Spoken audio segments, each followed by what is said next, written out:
Shalom, shalom, shalom to the 12 tribes that scattered abroad. Shalom, shalom to the 12 tribes that scattered abroad. Welcome back to the reading of the Bible with your brother Nehemiah. I am Israel, a true seeker of Yahweh. Like, share, subscribe, comment. How are y'all doing today, family? Today we're going to go and get into this because, I don't be having so much time on my hand, but I am going to keep doing this.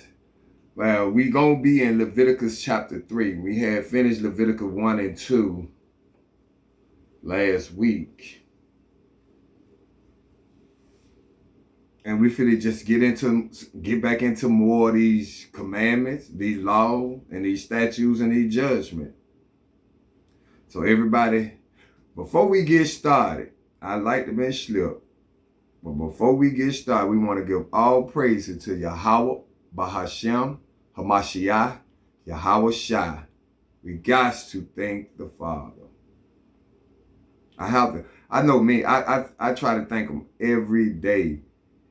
It say you pray 3 times a day. I pray 3, 4, 5, 6, 7. I just steady talking to him, because I do not want to lose the Holy Spirit.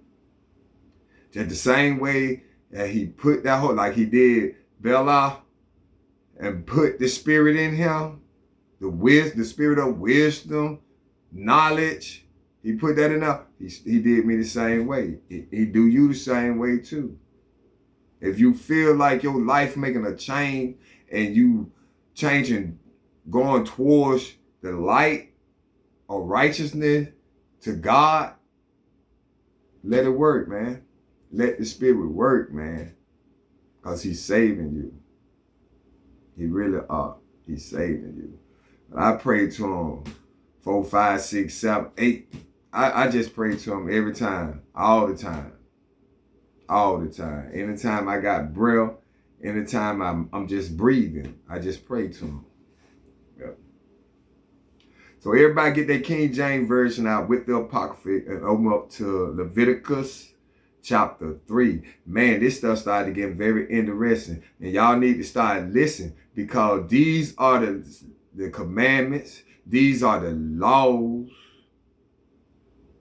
The work is the laws. These are the laws, the statute that God gave us, and that y'all saying that Jesus died and took away. What the Christian churches, the pastors in the church say. Y'all listen to these things because this ain't never been taken away. It tells you what was taken away. Jesus came and did what? He came to die for who? Our sin. He sacrificed his life for our sin. He became the unblemished lamb. He was led to the slaughterhouse. That's what he came to take away, the sacrificial. All the other laws still here. The moral law, the civil law, what you got, the moral law, the civil law, the dietary law, and it's another one. These are sets of laws. And that's how it add up to be like 100 and some laws. Because that wasn't all that Moses brought. Y'all, we read it. We were reading in Exodus.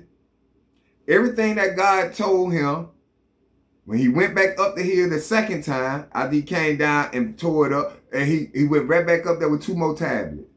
And everything God told, he wrote it down. And he brought the law back down to him. Back down to him. So, y'all open up the Leviticus chapter 3, and that's where we will begin. Well, we will begin. This is the book of Leviticus, chapter 3. And we go verse 1. And it reads,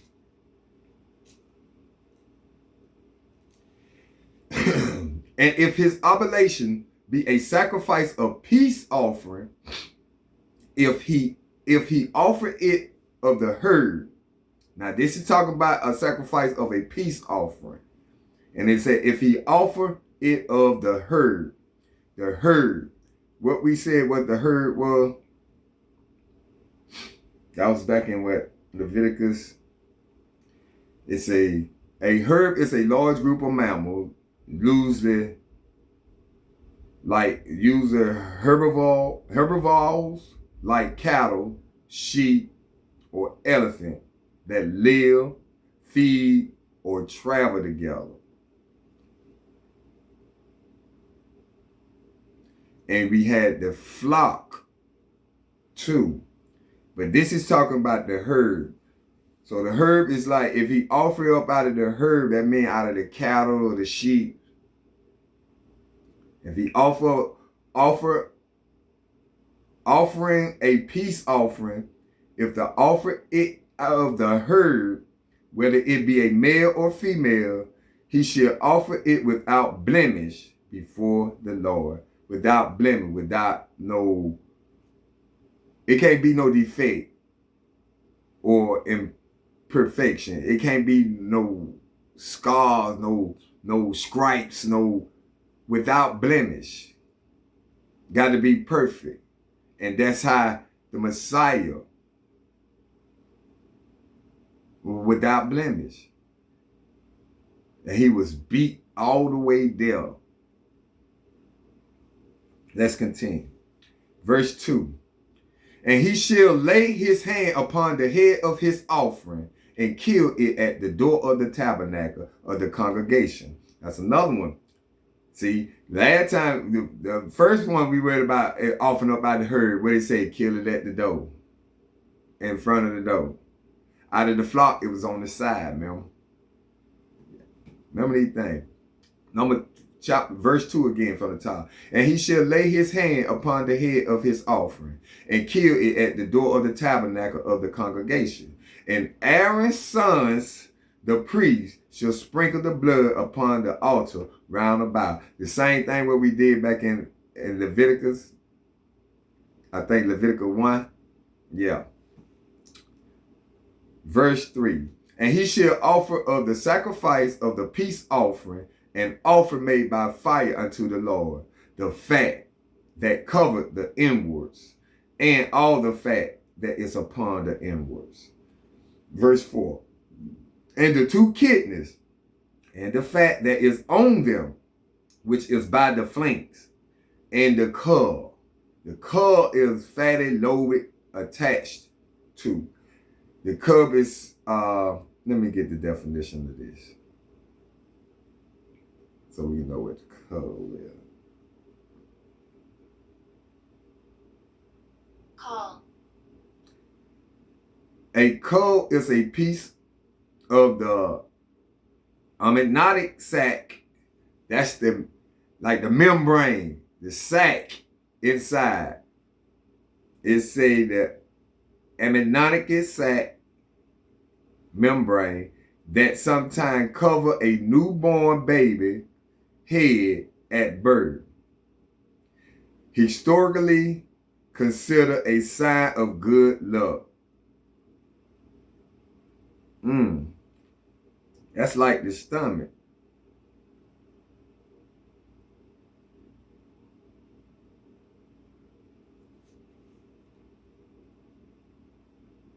Okay, let's see something what it means in the Bible. In the Bible, cub generally referred to a membrane or fatty lobe of the liver. Here we go. And sacrificial animals. And sacrificial animal. Remember, it got to be a sacrificial animal. That's what it just said. It's saying sacrificial animal, mostly youthful, symbolizing the best parts offering to God. So the inward part is the best part that offering to God. Wow. I didn't know that. I did. Verse 4 again from the top. And the two kidneys and the fat that is on them, which is by the flank, and the cub above the liver with the kidney, it shall be taken away. These commandments. That's why you have to read these things, to get a better understanding. This is a commandment where he's telling you how to do these things, what you need to be doing. Verse 5, and Aaron's sons shall burn it on the altar, upon the burnt sacrifice, which is upon the wood that is on the fire. It is an offering made by fire of a sweet Savior unto the Lord. Verse 6, and if his offering for a sacrifice of peace offering unto the Lord be of the flock, male or female, he shall offer it without blemish. Now remember when we were reading in chapter 1 and chapter 2, and it was telling you how you do it. Now it's telling you if you bring a peace offering of a herd or of the flock, and it's telling you what you have to do it. It commanding you how you have to do it. How about that? It ain't telling you nothing. It commanding you. Verse 6 again from the top. And if his offering for a sacrifice of peace offering unto the Lord be of the flock, male or female, he shall offer it without blemish. Verse 7. If he offer a lamb for his offering, then shall he offer it before the Lord. So if it be a lamb for his offering, for the peace offering, he got to offer it before the Lord. That's like right in front of the tabernacle door, ain't it? Verse 8. And he shall lay his hand upon the head of his offering, and kill it before the tabernacle of the congregation. And Aaron's son shall sprinkle the blood thereof round about upon the altar. So it was in front of the tabernacle door. Verse 9. And he shall offer of the sacrifice of the peace offering an offer made by fire unto the Lord, the fat thereof and the whole rump. It shall he take off hard by the backbone, and the fat that covered the inwards, and all the fat that is upon the inwards. So he gonna sacrifice, he gonna burn on the peace offering, he burn the fat and all. The fat that cover the inwards part, you have fat around your meat. Y'all know when we get to cook this meat, like buy this meat, this beef, or you got this fat. Verse 10. And the two kidneys and the fat that is upon them, which is by the flank, and the cub above the liver, with the kidneys, it shall he take away. So he got to take he gonna take the kidneys, the fat, which is by the flank, and the cub that is above the liver, with the kidneys, it shall he take away. That's what he take out. Verse 11. And the priest shall burn it upon the altar. It is the food of the offering made by fire unto the Lord. Verse 12. And if his offering be a goat, then he shall offer it before the Lord. And he shall, verse 13, and he shall lay his hand upon the head of it, and kill it before the tabernacle of the congregation. And the son of Aaron shall sprinkle the blood thereof upon the altar round about. Verse 14. And he shall offer thereof his offering, even an offering made by fire unto the Lord. The fat that covered the inwards, and all the fat that is upon the inwards. Verse 15. And the two kidneys and the fat that is upon them, which is by the flank, and the cub above the liver, with the kidney, it shall he take away. Verse 16. And the priest shall burn them upon the altar. It is the food of the offering made by fire for a sweet Savior. All the fat is the Lord's. All the fat is the Lord. Verse 17. It shall be a perpetual, listen to this. it shall be a perpetual statute, meaning forever, never ending. A perpetual is never ending. So, where do y'all get this from? That the law was done away with. This thing said a perpetual, meaning never ending, throughout all generation, throughout your generation, from your ancestor to you, and to your kids, and to their kids. This is a perpetual, a never-ending situation. That was perpetual meaning. So, when the laws were done away with. That's why Jesus said what he said. What that, Matthew? Let's go get it. I think that's Matthew. Let me make sure.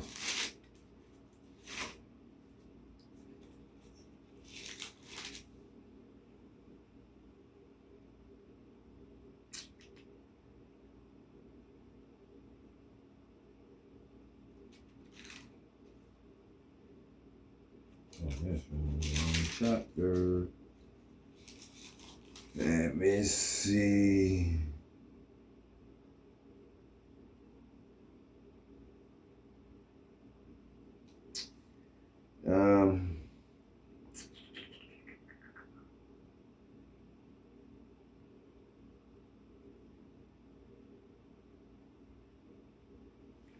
What that was?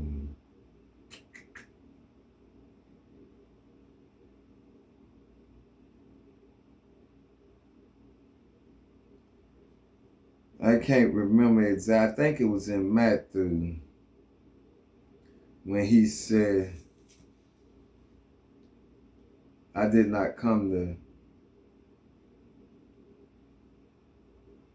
change the law, but to fulfill it. Let me ask Google right quick.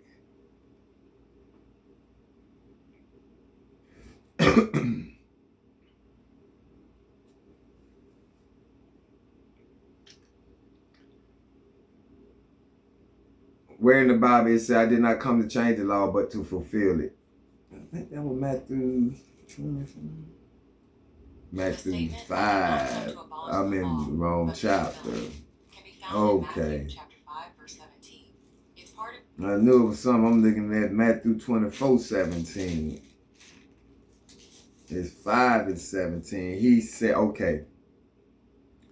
What I was saying was, let's see where we were right here. When he said, it shall, verse 17. This is the book of Leviticus, chapter 3, verse 17. It shall be a perpetual statute for your generation throughout all your dwellings, that ye eat neither fat nor blood. Did y'all get that? This throughout our generation, a perpetual statute for your generations, with the S, throughout all your, no matter where you at. You don't have to be in the land where he put his name upon. It said, and all you, it say throughout all your dwelling. So no matter where you at, that ye eat neither fat nor blood. We don't supposed to be eating no fat, and we don't supposed to be eating no blood. That's what it just said. But the precept, what I was going to for that perpetual statue for your generation, when I said that Jesus said he did not come, this is the book of Matthew, chapter 5, verse 17. He said, think not that I am come to destroy the law. Think not. He telling you, think not. Don't think that I'm coming to destroy these laws. That's what he said.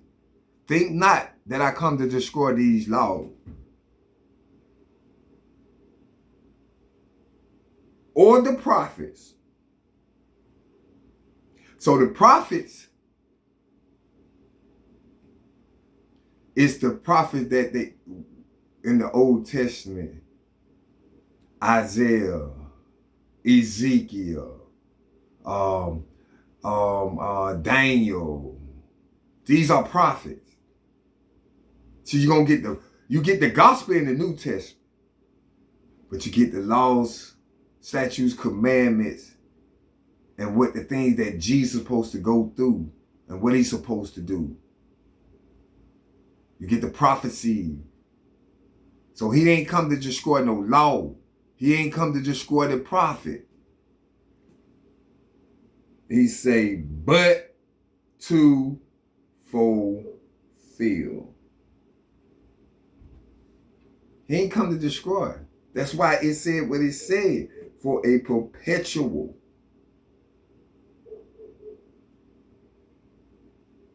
It said for a perpetual statute. That's why we say God gave us law, statutes, commandments, and judgments. And he just told you a perpetual statute. It shall be a perpetual statute throughout your dwelling, throughout your generation, throughout your dwelling. So no, you don't supposed to be eating no fat. We supposed to cut that fat off that meat. And we got to cook our shit well done all the way. No blood. No redness. I don't like that anyway. It would never settle with my stomach. If I eat raw meat and ain't know it was raw and I end up eating it, boom, my stomach flipped right then and there. It coming out both holes, mouth and the bow top. It coming out of both holes. My system will not accept it. That's why I always tell, if I go to a restaurant, I tell them cook my food all the way done. All the way done. Because I know I cannot accept no type of red meat, still have red bleeding out. I cannot eat that. I cannot. Let's go to chapter 4. That was the end of Leviticus chapter 3. Now we finna begin in chapter 4. This is the book of Leviticus, chapter 4, verse 1. And the Lord spake unto Moses, saying, so the Lord speaking to Moses again. The Lord spoke to Moses, telling the children of Israel everything. Everything. Everything. And watch this. He said, verse 1 again from the top. And the Lord spake unto Moses, saying, and the Lord spake unto Moses, saying, verse 2, speak unto the children of Israel. Speak and pay attention as we going through this. It's always Lord telling the Lord speak unto the Moses, telling Moses to speak unto the children of Israel. He did not say speaking to the world. He did not say speaking to Amalek. He did not say speaking to nobody but Israel. Speaking to the children of Israel. He not say why, if it were meant for the world, why he did not say speaking to the children of the world or the children of all nations. Why he didn't say that? We got to get past these things, man, and stop trying. See, we been, like I seen today at work. I spoke to the woman. She walked past. She looked. I know she heard me. But she went right over there and hugged her enemy, a white man. All in his face. That's how our people are. We got to come out of that, folks. We got to come out of that. We got to love each other. We got to love our nation. I'm here for our nation. I'm reading this Bible for our nation. The so-called Black Americans, the so-called Native Americans, the so-called Hispanic Americans, the Latinos Americans, however you want to put it. Them are y'all people. Them are the 12 tribes of Israel. That's all who I'm concerned about. That's all who I read this to. Because that's who all God talking to. When he talked to Moses, he telling Moses to speak to the children of Israel. Let's continue. Verse 2 again. Speaking to the children of Israel, saying, if a soul shall sin through ignorance against any of the commandments of the Lord concerning things which ought not to be done, and shall do against any of them. Now he telling you, this going to be the judgment. This is a judgment what he giving you now. He told Moses to speak to the children of Israel, if a soul shall sin, transgress God's law. What is sin? Let's get it. I think that's in John.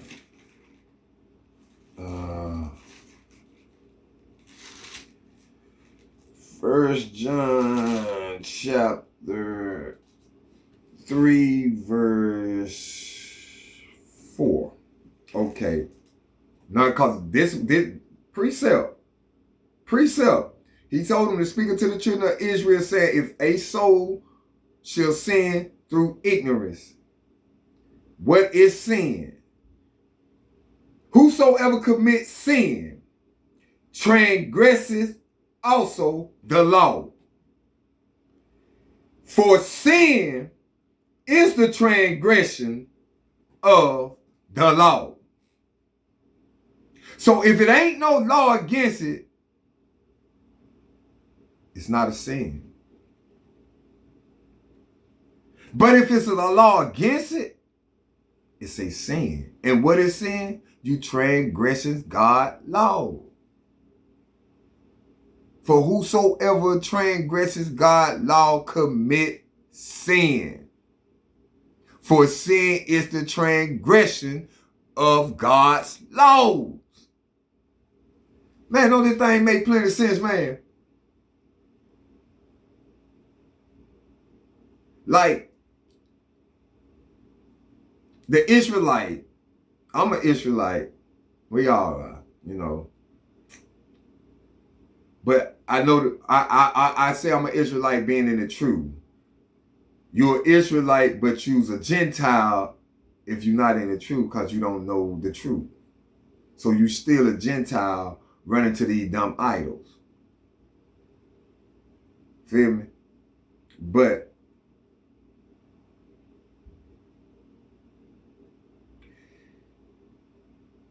if you sin, you transgress the law. Like our Israelite brother be saying. I don't have no problem. I don't have no problem with a person smoking. Cigarette, marijuana. Cause I didn't read in the Bible nowhere saying I ain't see no sin against it. I didn't see no sin against saying that thou should not smoke, or they go to the scriptures saying this is what they do.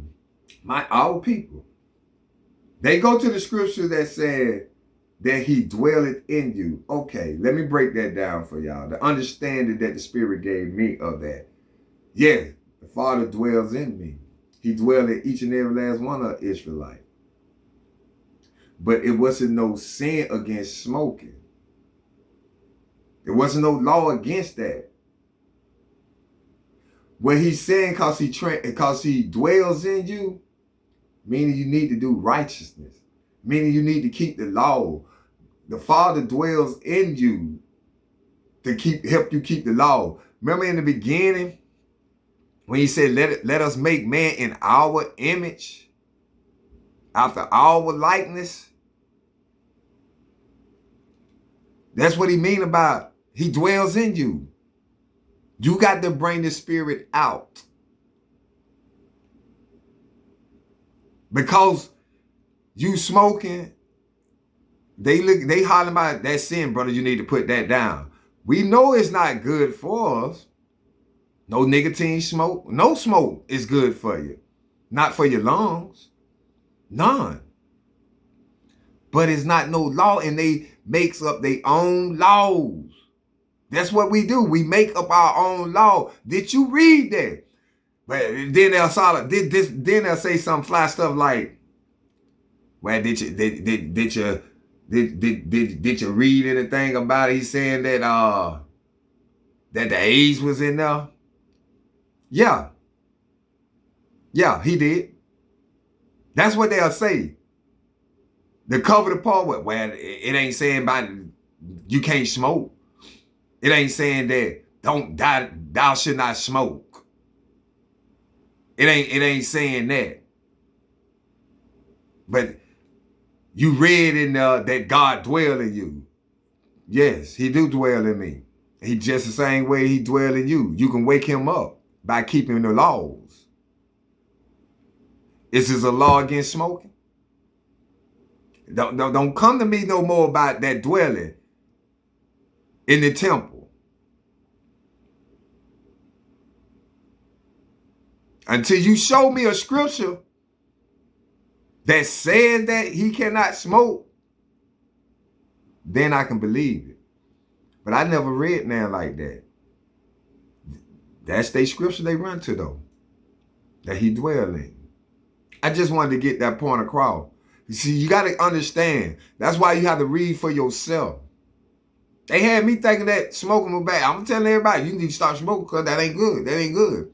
But as I read, and then my aunt was telling me, like, show me in the Bible, book, chapter, verse, where it tells you that smoking is a sin. These folk in a cloud of smoke in the tabernacle. Moses going all up in the smoke. Surrounded by smoke. So show me. Until you can do that, like I said, smoking is not good for your lung. It damages. But I don't see no law against it. So I'm not going to argue that situation. I don't have no problem with a man if he smokes cigarette. I don't have a problem with a man if he smokes marijuana. I don't have no problem with that. I don't see no sin against it. No law against it. So if it ain't no law, it's no sin. Now let's continue. So verse 2, he was like, speak unto the children of Israel, saying, if a soul shall sin through ignorance, against any other commandment, I didn't see that smoking in the commandment of the Lord. Any other commandments of the Lord. If you transgressing any other Lord's laws, that's what it's saying. What sin we just read in 1 John chapter 3, verse 4. So if you transgress, you sin through ignorance against any of the commandments of the Lord concerning things which ought not to be done. Eating pork, not keeping the Sabbath, shaving your beard off. Any of the commandments where he gave Moses. It say, which ought not to be done and should do against any of them. Verse 3. This the judgment for. If the priest that is anointed do sin according to the sin of the people, then let him bring for his sin, which he had sinned, a young bullock without blemish unto the Lord for a sin offering. So this is sin offering. Now do y'all get it? That's what, just think. That's what Jesus did. He came and died for our sin, ain't he? He was a sin offer. That was the sin offer. He died for your sin, my sin, Israel's sin. He died for the Israelite sin. And what we just read, a sin offering. That's what he was, a sin offering. To eliminate the sacrificial law.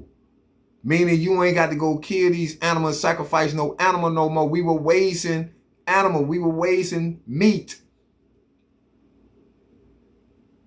Because you probably kill it. Man, these over 1 million some people, Israelite, they brought out of Egypt. Don't tell me who all doing the sinning. So how many animals you got to kill? That's what he came to stop. Because it was just wasting blood. You spilling blood. When you should just stop sinning. That's for the sin offering. He said, verse 4 again, and he shall bring the bullock unto the door of the tabernacle of the congregation before the Lord, and shall lay his hand upon the bullock head and kill the bullock before the Lord. Verse 5, and the priest that is anointed shall take of the bullock blood and bring it to the tabernacle of the congregation. Verse 6, and the priest shall dip his finger in the blood and sprinkle of the blood 7 times before the Lord, before the veil of the sanctuary. Now, the veil is what was there when they were sacrificing animals. And what happened to the veil when Jesus died on that cross? Then it ripped in two. So if you ain't got no veil, meaning you can't sacrifice no animals. The sacrificial is over with. Do y'all remember reading all this stuff back before we get to this about the veil and all that? See, that one, you have to. You ain't gonna get it the first time. You might not get it the second time. I can't say. I read this Bible a lot of times, so I do remember things that I read. I remember about the veil, but the veil gets split in the New Testament when Yahweh Shah came and died for our sin on that cross, because he became that lamb, that unblemished lamb, that blemished lamb, that unblemished lamb. He became that without blemish. He became that. Let's continue. Verse 7. And the priest shall put some of the blood upon the horns of the altar of sweet incense before the Lord, which is in the tabernacle of the congregation, and shall pour all the blood of the bullock at the bottom of the altar of the burnt offering, which is at the door of the tabernacle of the congregation. Y'all understand that? If you don't, just go back over and read it and take your time reading it.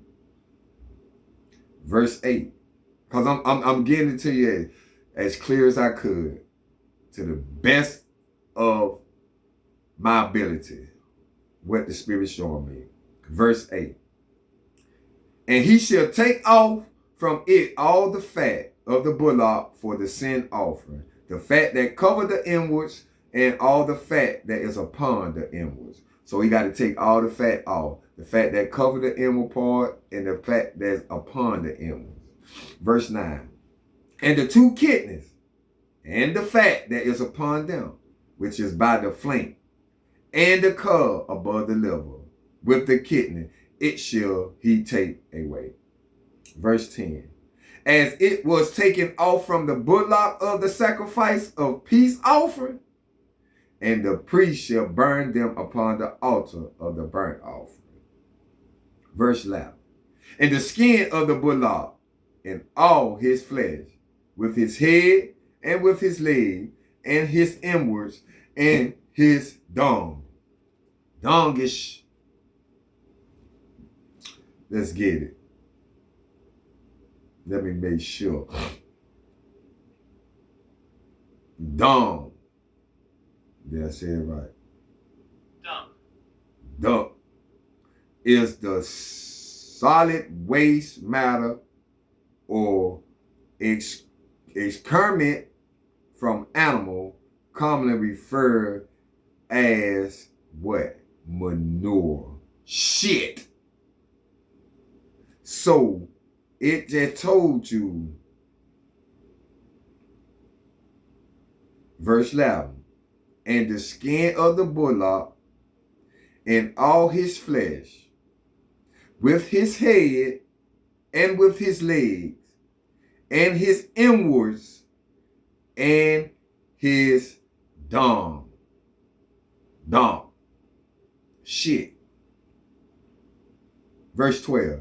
Even the whole bullock shall he carry forth without the camp unto a clean place. So he can carry forth without the camp unto a clean place. Meaning, he got to take it outside of the camp. Can't do it in the inside of the camp.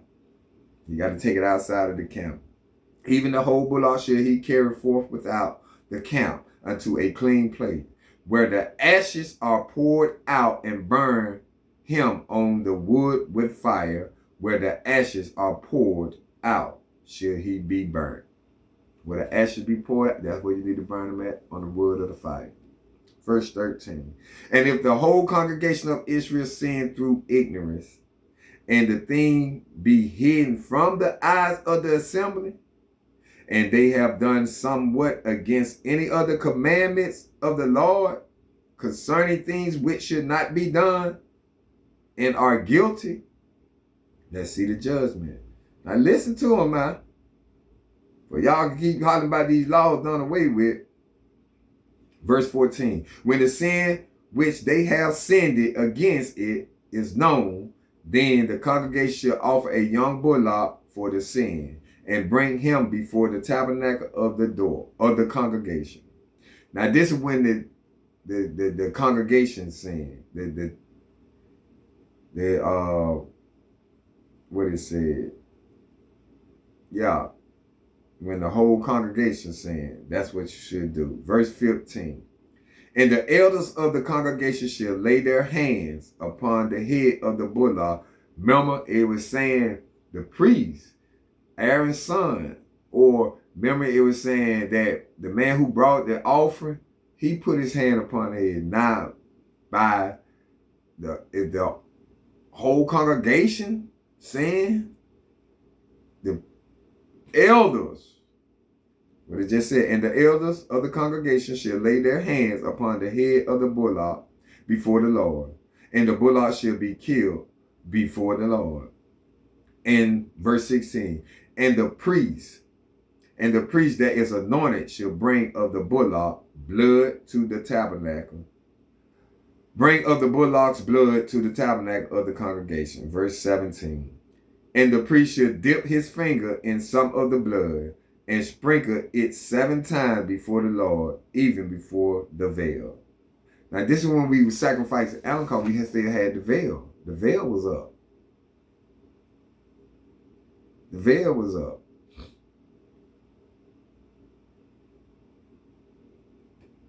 Verse 18. And he shall put some of the blood upon the horns of the altar, which is before the Lord, that is in the tabernacle of the congregation, and shall pour out all the blood at the bottom of the altar of the burnt offering, which is at the door of the tabernacle of the congregation. Verse 19. And he shall take all his fat from him, and burn it upon the altar. Verse 20. And he shall do with the bullock as he did with the bullock for a sin offering, so shall he do with this. And the priest shall make an atonement for them, and it shall be forgiven them. Now, the same way what he did with the first sin offering with the bullock, the same thing the priest do it when the congregation do it. The same thing. Verse 21. And he shall carry forth the bullock without the camp, and burn him as the first bullock. Burn him as he burned the first bullock. It is a sin offering for the congregation. That's the sin offering for the whole congregation, if the whole congregation sinned. Verse 22. When a ruler had sinned and done somewhat through ignorancy against any of the commandments of the Lord his God concerning things which should not be done, and is guilty. This is talking about a ruler. It say if a ruler, meaning a leader. Verse 23. Or if his sin wherein he has sinned it come to his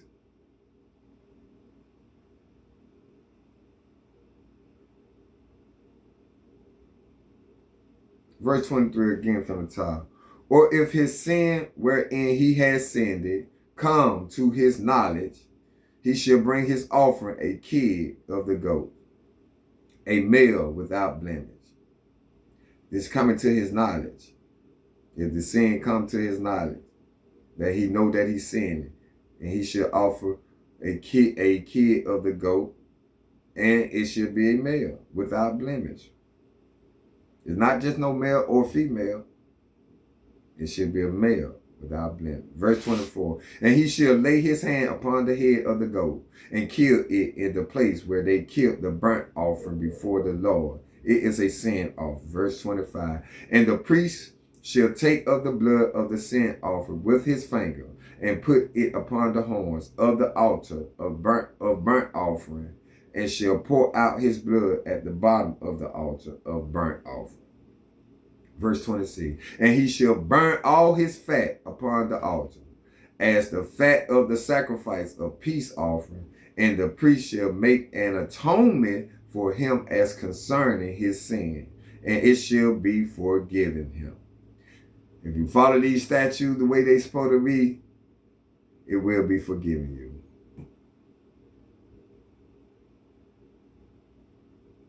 Verse 27. And if any one of the common people sin through ignorance, not a leader, just a regular common, a regular Israelite, not the leader. He said, while he do it somewhat against any other commandments of the Lord concerning things which ought not to be done, and be guilty. Verse 28. Or if his sin which he had sinned it come to his knowledge, then he shall bring his offering, a kid of the goat, a female without blemish, for his sin which he had sinned it. Now this different. Now he bringing a female of the goat, a kid of the goat, a female. This is if his sin which he had sinned come to his knowledge. Verse 29. And he shall lay his hand upon the head of the sin offering and slay the sin offering in the place of the burnt offering. Mean kill it. Verse 30. And the priest shall take of the blood thereof with his finger and put it upon the horn of the altar of burnt offering, and shall pour out all the blood thereof at the bottom of the altar. Verse 31. And he shall take away all the fat thereof, as the fat is taken away from all the sacrifice of peace offering, and the priest shall burn it upon the altar for a sweet savior unto the Lord. And the priest shall make an atonement for him, and it shall be forgiven. Verse 32. And if he bring a lamb for a sin offering, he shall bring it a female without blemish. Verse 33. And he shall lay his hand upon the head of the sin offering, and slay it for a sin offering in the place where they killed the burnt offering. Verse 34. And the priest shall take of the blood of the sin offering with his finger, and put it upon the horn of the altar of burnt offering, and shall pour out all the blood thereof at the bottom of the altar. Verse 35. And he shall take away all the fat thereof, as the fat of the lamb is taken away from the sacrifice of the peace offering. And the priest shall burn them upon the altar according to the offering made by fire unto the Lord. And the priest shall make an atonement for his sin that he had committed, and it shall be forgiven him. That was the end of chapter 4. Man. But these are dealing with the peace offering, the sin offering, the burnt offering, and they're telling you how you do it.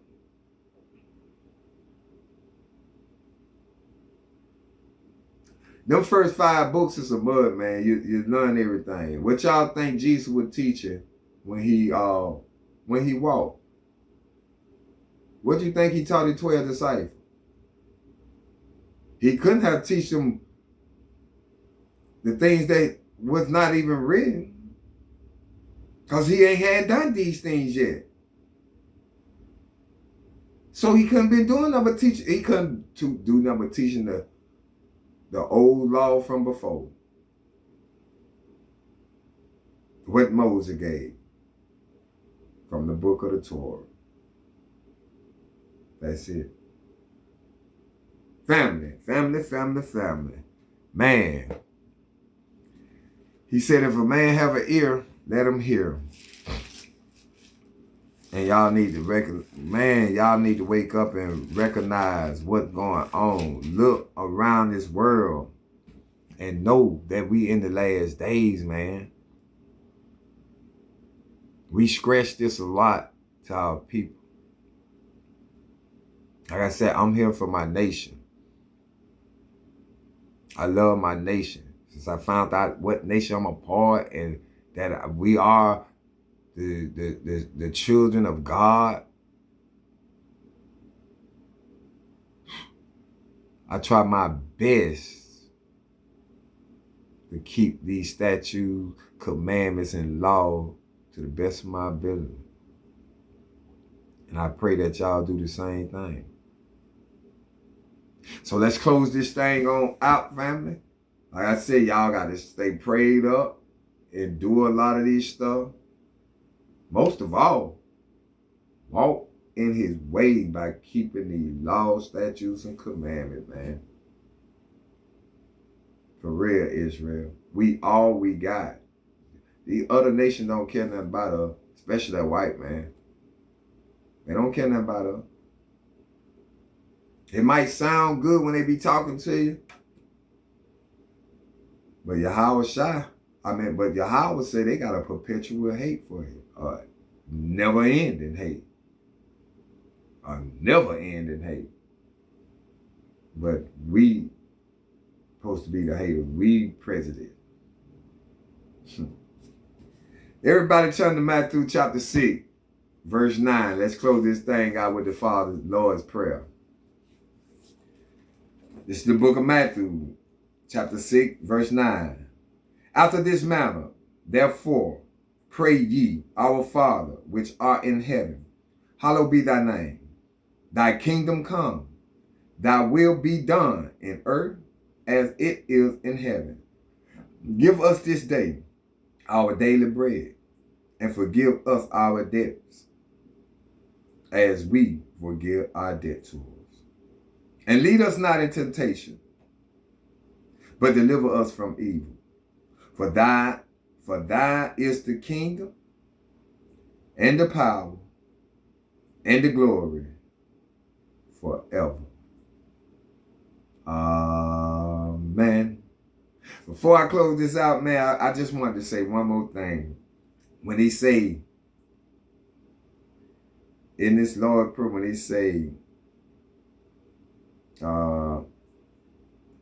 say, thy kingdom come, thy will be done in earth as it is in heaven. Now, if his will be done in earth as it is in heaven, but somebody tell me, how could Satan be fighting in God's domain? That's basically God ain't got control of his own domain. When they say Satan was kicked out of heaven, you got to understand what heaven. Because you got a heaven where the Most High dome at. You got a heaven where the stars. You got a heaven, the sky where the birds fly. And you got a heaven on this earth. It's just a thought. With that being said, y'all be good and stay prayed up. Kwame Yasharala, family. Kwame Yasharala.